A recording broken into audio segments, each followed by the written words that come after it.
What is going on, beautiful people? Welcome to another episode of the Narcissists Code. I'm your favorite self-aware narcissist, Mr. Lee Hammock, aka Mental Healness from TikTok, Mental Healness from Instagram, and also Twitter and YouTube as well. Also available in podcast form if you're on the road and you can't watch these videos. If this is your first time tuning in, I am a diagnosed narcissist. I have narcissistic personality disorder. I have been in therapy for the last 4 years for this. I know it might blow your mind, like, no narcissist can be self-aware, blah, blah, blah, blah, blah. I get it. Trust me, I get it. I've heard it all.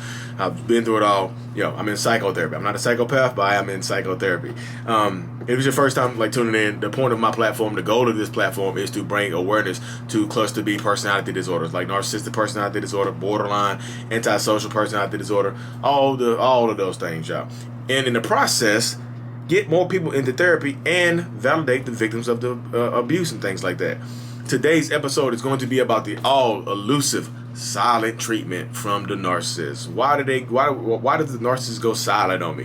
What can I do during the silent treatment? Things like that. So first of all, the silent treatment is 100% a weapon of a covert, overt, whatever type of narcissist you're dealing with.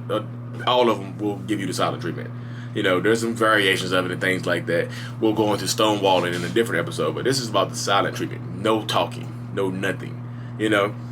Silent treatment is a form of control. It's just literally a form of control. It's just like gives a narcissist power to, just shut it down, not talk to you. And, communication is one of the basic human needs. Like, you need to communicate. You need to be acknowledged and things like that. A narcissist, we thrive in an environment when you, literally, that's when we can strip you of that. I know it sucks and it sounds devious and mischievous as hell, but literally that's it right there. It gives a narcissist power to be able to cut the communication off with you and go completely silent on you. And it's just the way it is. And anything, y'all, you just never know what sets a silent treatment off. Like me personally, when my wife used to my wife used to do stuff, and she'll say something about it's about my stepson. She would just say something about my stepson, and it would trigger me. And I was just you know what, ain't no talking to her. She don't want to listen. She don't deserve to hear my voice no more. And I would just shut it down for days at a time. Ignore her. Wouldn't acknowledge her. She texts me bloop. It's like she didn't even exist. I know that got on her nerves and stuff like that. But now, like I said, been in therapy for 4 years. I still do it here and there, but I can catch myself now. Cause I'm this is one of the things that people keep trying to put on me. They keep saying that I'm a narcissist in recovery. I have never used those words before. I've never said I'm a narcissist in recovery or recovering narcissist, anything like that. All I say is I'm a diagnosed narcissist that is in psychotherapy. I've been in therapy for 4 years. That's all I say. I don't say I'm recovering. I don't say I'm healing. Literally just say I'm in therapy. Working on it. Working on my behaviors. That's all I say. And so the silent treatment is one of the behaviors that I'm working on because I know nowadays when I'm doing it, I'm like, dang it. And one of the worst things to do after the silent treatment, after I realize it, is to just talk, open my mouth, and apologize and talk. If you're watching this in the video, you see me sweating right now because I just it makes me uncomfortable even talking about it, because I just know it's just stupid. It's just dumb to shut it down, over little petty stuff like that. Sometimes another question I get a lot is can a narcissist love you? And I always say narcissists, a lot of narcissists can love y'all. I can't even put a number on it. A normal narcissist I can love, but I just feel like the love from a narcissist is truly, truly conditional, and you don't know how you don't know what the conditions of it are. You just don't know what the conditions of the love are, and if you violate one of the conditions, the love is taken away from you, the communication is taken away from you. That's when the silence is applied. You can do something. You can literally go out, have a good time. You feel like you're having a good time with the narcissist or whatnot, and then all of a sudden you ride home silent. You trying to talk hey, how you doing? You have a good night? They just driving or in the passenger seat, silent as hell. You just don't know what you've done wrong. And the crazy thing about it is you'll be begging and pleading for the narcissist to talk to you. And the whole time they understand, they hear you, they are vibing with you. They're not vibing with you, of course, because they're not talking to you. They are just ignoring you, but they hear everything. They literally are ignoring you. I remember just hearing everything she said, taking it in, and just not responding. Just okay, cool. And it could be and a lot of times the narcissist will never tell you why they are shutting down and going silent on you. They just won't say it. Pretty much, they go silent on you, and you have to figure out what you did. It's I would say an Easter egg hunt for whatever the condition you violated to get the silent treatment. And except this Easter egg hunt, There's no eggs. You just hunting. You're literally hunting for Easter eggs. The narcissist did not plant the eggs anywhere, but you got to hunt for the Easter eggs to find them, to try to appease this person, to try to get this person to speak to you, and you don't know what you did wrong. You just start blindly apologizing. I'm sorry for whatever I did. Can you talk to me? Can you please talk to me? What do I do wrong? Can you tell me what I did wrong so we work through this? And you might end up crying and begging and pleading and stuff like that. Narcissists, they looking directly at you, not even phased. You're crying, begging, pleading. They're looking directly at you like, cool. Tears, nice tears. They might get power off your tears. Some of them might get turned on by you crying. It's just everybody's different. You might start crying. They might break the silent treatment for them right there. When you start crying, they'll just look at you and be like, it's time to go to the bedroom. Bedroom time. Okay, I'll talk to you now. But we'll just talk while we're doing it or whatever. You know what I mean? Stuff like that. It might, like I said, some of it is strange. Some of it will turn some of them on. And I know people ask me, the narcissist just stares at me like this dead stare when I'm crying. I'm like, because they don't understand why you cry. They don't understand the emotions behind why you were crying. I remember seeing my wife crying. I was like, dang, what is she crying for? You mean, what? Okay, I don't know what to do for it. I just, so you just stare. You're like the blank stare. It's like, if y'all looking at me on the YouTube, I'm just staring. It's just like the narcissistic stare. And another reason why narcissists can give you the silent treatment is they are embarrassed or they've been caught up. Like, you might catch a narcissist in a bold-faced lie, or catch them cheating or something like that, and they will go completely silent on you to avoid confessing or to avoid accountability. Like, the narcissist will you will catch them in a big ass lie. Well, they would literally, you have them dead to rights. Like, there's no way out of it, and their only way out of it is to go silent. They just, they plead the fifth. I'm not talking about without my attorney, but there's no attorney. They just literally plead the fifth on you. Don't talk, don't say anything to you, and that's it. Like, you got to deal with it just like that. That's 100% how you have to deal with it from that point forward. You got to deal with it on that. Wow, it's like that. It's just crazy. Like, you'll catch them up. Hey, can you just confess so we can work through this? And they'll go silent on you. Hey, I caught you doing it. I went through your phone and caught you doing this. Silent. They give you silent treatment. They give you the silent treatment as punishment for you catching them in a lie or cheating or doing something or doing something that they shouldn't have been doing. They'll go silent on you, to avoid accountability. And then you end up apologizing to them to get them to stop being silent. You'll literally apologize to a narcissist to get them to stop being silent after you caught them cheating. After you caught them lying to you, after you caught them going somewhere where they wasn't supposed to go, what I mean? It is a wild existence. It's a wild experience like that. It's just like you end up apologizing. You feel bad. You're like, why the hell did I apologize to this person for catching them in a lie, for cheating, for whatever, And that's the cycle right there. And like I said, the silent treatment can last for whatever, and these are my recommendations for dealing with the silent treatment. If you made it this far in the video, thank you.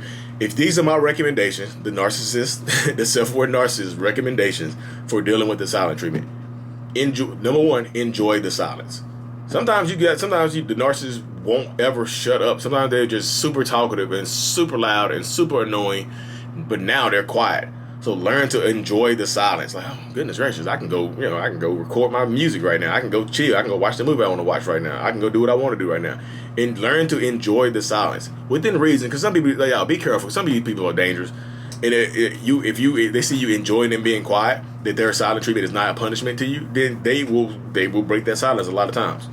It might be to argue with you. You know what I mean? But enjoy that silence. Learn how to go read a book. Like, that's super quiet here. I can read my book. I can get on TikTok and watch watch mental Healness. You can do anything you want to do. But yeah, enjoy the silence. Number two, speak your truth during the silent treatment, because a lot of times when a narcissist is giving you the silent treatment, like I've done this before, y'all. I'm speaking from experience. When the narcissist is giving you the silent treatment, important things will happen in life, like where you have to be talking, you have to communicate. And because the narcissist is not talking to you, you assume that you don't need to share it with them. You're like, okay, we're not talking, so I'm not going to tell you. I'm not going to tell you about the schedule change. I'm not going to tell you about this. And that will cause a whole other argument. When the silent treatment is finally broken, you'll argue about that. That's another argument coming right there. So whatever you have to tell them, if it's important, say it. Say it to them. Make sure you say it to them. Say, hey, look, I just need to let you know this. You can continue being silent. I just needed to let you know that there were some changes to the schedule, or let you know that we're going here instead of here. Let you know that these people are coming over, not these people. But if it's something important, make sure you share it with them. Because if you don't, it will be held against you later on. Don't expect a response. Don't go into it expecting a response. Just literally just share your truth. Say what's on your mind and keep it moving. Say what you need to say. Important date, important time. Say what you need to say. Just say it. You know what I mean? You just have to say it, because if you don't say it, I'm telling you, it will come up later on in an argument. It'll come up later on in a situation like that, and will come up, and you'll get in trouble. As childish as that sounds, y'all, you will literally get in trouble. Like, why did you tell me that? Well, you were being silent to me. I didn't know you were talking to me. You still could have told me. You knew that was important to me. You still should have told me. I don't care if I wasn't talking to you. You didn't deserve me to be talking to you. You still should have told me that. So just tell them. Just say it. Look, hey, look, I need to say this. Or send a text message to them or something like that. Say whatever you need to say. Send a text message to them. Say it. Just let them know that it's been said, and it's not your fault if they don't show up. Hey, we have to be here at 5:00 for the kids thing. Just let you know. If you don't show up, cool. It's not my fault if you don't show up. We don't have to ride together. Whatever. I know this. And this is specifically for. This is not specifically. I was gonna say this is specifically for people who are not leaving. But this is sometimes for people who are leaving, to protect yourself, to protect your peace, the whole, so that's what I said. That's how you kind of hold them accountable. Just let them know. That's how you take your power back right there. Because like I said, I've done silent treatment plenty of times. I did it very recently. People asking me, do you still do these tactics and stuff like that with your wife and people now? Yes, I'm still a narcissist. I'm still, I can't get rid of it. It's not going anywhere. So I have to, there's been some behavior modifications, but I'm still 100% a narcissist. And like I said, I've had to accept that. And that's how I've been on this journey. I've had this journey of acceptance of this is who I am. This does not determine who I am, but this is just, I'm just a narcissist. That doesn't have to mean that doesn't have to be like a death sentence to me, to my social life, to my love life, to my parenting life, to my life in general, to my goals and aspirations. It's because I'm a narcissist does not mean I have to be a terrible person. Some of them choose to be terrible people, y'all. Some of them do. Some of them will get diagnosed, and some will literally get diagnosed and choose to be terrible people because now they have that excuse like, hey, look, I have a personality disorder, so accept me for who I am or don't. I'm going to treat you how I've been treating you because this is who I am. I can't help it. I can't help it. I can't help it. I'm sick. You know what I mean? Now they're the victim. They're making you the victim of something, but now they are the victim. We're the victims now. You know what I mean? So that's what they do. That's the silent treatment in a nutshell right there. And it could be triggered for whatever reason, And a lot of times when the silent treatment finally ends, I've seen people, I've been doing one-on-ones with people, the silent treatment lasts for months. Like, how do y'all live with people not talking to them for months? But like I said, sometimes you just enjoy the silence. You just can't break it out of them. But in all actuality, when they are being silent to you, they are teaching you how to live without them, how to live without their communication, how to live without their, you still have their presence. They're literally teaching you how to live without them and process life without them and go about life without them. And it backfires. Sooner or later, it does backfire. You know what I mean? So you got to stand in your truth, stand in your power, stand in your presence. And just, I didn't tell you take it. I'm not telling y'all to take it. Sometimes you just got to leave. If they keep giving you the silent treatment and you're not getting stuff done and stuff is falling behind, you missing bill payments and, if you losing friends and family because y'all not talking and making appointments and stuff like that, you might have to bounce. Sometimes you have to remove yourself from the situation. Sometimes you just have to remove yourself. Sometimes you just got to realize, hey, this ain't me. I can't do it, And that's fine. They'll talk to you then. I guarantee your ass leave. They'll try to talk to you. You know what I mean? I guarantee that. I can guarantee you all that one. You know what I mean? But sometimes people, like I said, again, the silent treatment can be used to push you away. I talked about in my previous video about how sometimes a narcissist will drive you so crazy, and a narcissist will drive you so crazy, treat you so terribly, and they'll push you away and make you discard the narcissist, make you be the one to break up with them, so they can move on with their lives, so they can go pick somebody else, so they can go be with the person they've been cheating on you with. So the silent treatment could be a form of them doing that. A silent treatment could be 100% a form of them pushing you away for the point so they can move on and be with somebody else. And also, so you can move on and be with somebody else too that deserves you. And don't, like I said, y'all, you deserve communication. You deserve to be talked to and spoken to. I know that. I'm a narcissist, y'all, and I know that. I come to terms that you deserve to be spoken to. Sometimes, sometimes I feel like you don't do it. Sometimes, I get into moments where I feel like you don't deserve it because, I'm a narcissist. You don't even deserve my words today. You have literally gotten on my nerves to the point where I don't even feel like you deserve my words, and that sucks to think, and it sucks to act on, and it sucks to do it to your wife. And I don't do it to my kids as much. It's really my wife and my brothers and stuff like that too. When my family members get on my nerves, when they don't do it back in the day when they wouldn't do what I said or take my suggestions and stuff, I'll get him the silent treatment too. I wouldn't talk to him for a while. My mama, not silent treatment. Imagine silent treatment. Hit your mom with the silent treatment. She texts you, calling you, whatever, and you didn't give her the silent treatment. Your mama. You know what I mean? You only get one of them, so that sucks, you know. I hate that. But that's what therapy is for. That's why I'm in therapy, so I won't give my mom the silent treatment. I get to appreciate her while she's here, you know. Appreciate my family and kids while they're here, while they're young and still in my house, and things like that. But y'all, thank y'all so much for tuning into another episode. I know I got started rattling on a little bit at the end, but I just need to let y'all know I really truly appreciate every single one of y'all, every single like, comment, share, whatever y'all get.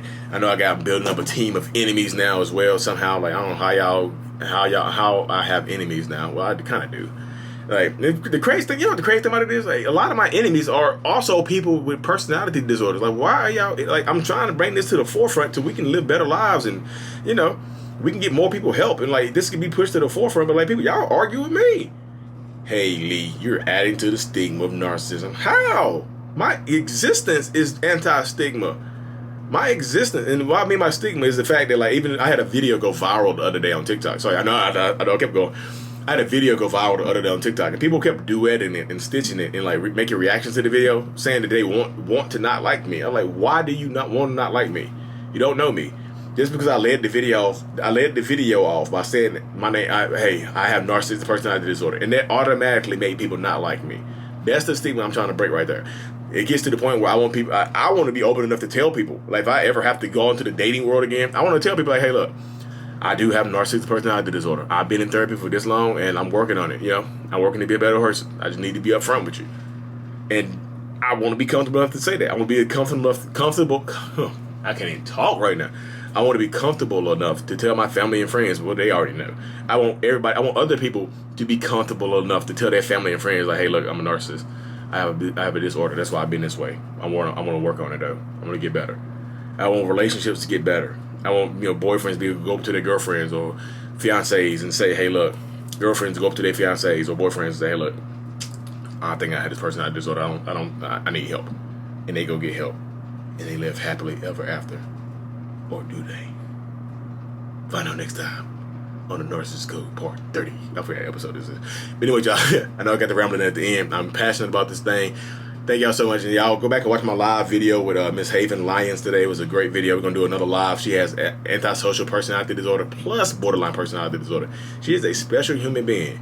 And she's one of my peeps now. So Haven Lyons, if you're watching this, you listen to this, I'm thankful for you. I love you, girl. Peace out, y'all. Thank you.